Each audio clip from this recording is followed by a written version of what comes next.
All right, today I want to talk about passing the guard. It's about 70 to 75% of what jiu-jitsu is either being on top, passing the guard, or being on bottom, defending it.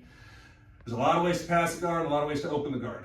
All right, so what I want to show today is what you can do if you can't stand up in someone's closed guard to open it because their guard's too good, or if you're afraid to stand up. A lot of people are afraid to stand up because they're afraid of getting swept. Either way, I'm going to show you a cool little pass sequence that I've been doing for well over a decade that works if you like to pass low and heavy. So I put your head back away.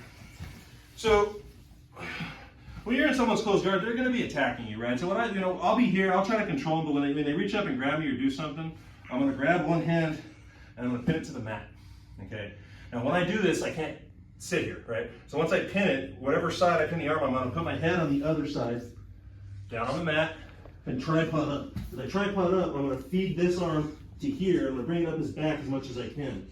Now while I'm on my toes, I'm going to circle towards the trapped arm as much as I can and turn my hips. Now if you look, he's out of alignment big time here. I'm in a pretty decent position. And what I do at this point is push this down, shoot my back leg through, and come into side control. Okay, so again, it's called the behind the back guard pass. A lot of guys do it a little bit differently than I do, and I'll break down why I do it the way I do. I know a lot of you guys are thinking, I put my head down here, I run the risk of being guillotined. Now, with one arm, if they're really strong, there's a chance that their squeeze is good enough, but in 15 years of doing this pass, no one's ever sniffed a guillotine on me. It's because of my shoulder position. Watch, so whatever arm I pin, I put my head on the opposite side, shoulder and sternum, and I tripod up. Michael can try doing stuff here. It's painful. And then as I keep circling and put this behind his back, and I keep circling, and then I come out of it, no matter how hard he's squeezing, he's not in the position, he doesn't have the leverage to finish. And now that I'm here, I'm in a good base, I go to the bend of the knee, push it down until it's pinned on the floor. I like to shoot my back leg first because that's the one that needs to get out. You guys can also, come like that. Wherever you want to pass, I tend to knee cut my back leg through first. Right? Other guys I've seen do it, we'll pin the arm and come here.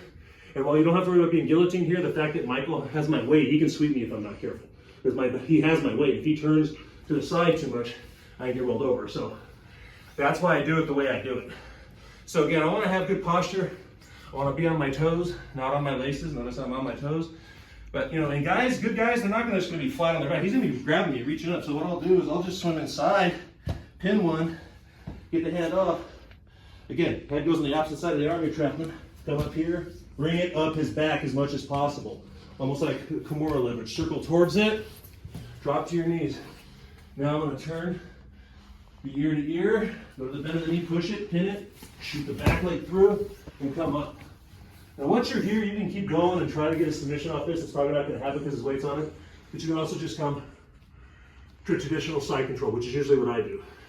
But this is a very uncomfortable pass. To do it, you just got to set it up right. Don't worry about being guillotined. If you do it right, you'll be fine. Just make sure as you put your head down, put your shoulder into their sternum and hop to your feet immediately. And that's going to prevent them really from attacking you because, can you sit up when I do that? No. Yeah, I'm putting the pressure on him, he can barely sit up. Unless they're superhuman, you're not really in any danger. So behind the back guard pass, definite great technique to have if you like to pass low, which, I'm a bigger guy, we tend to like to pass low. So this is a great one to have in your arsenal.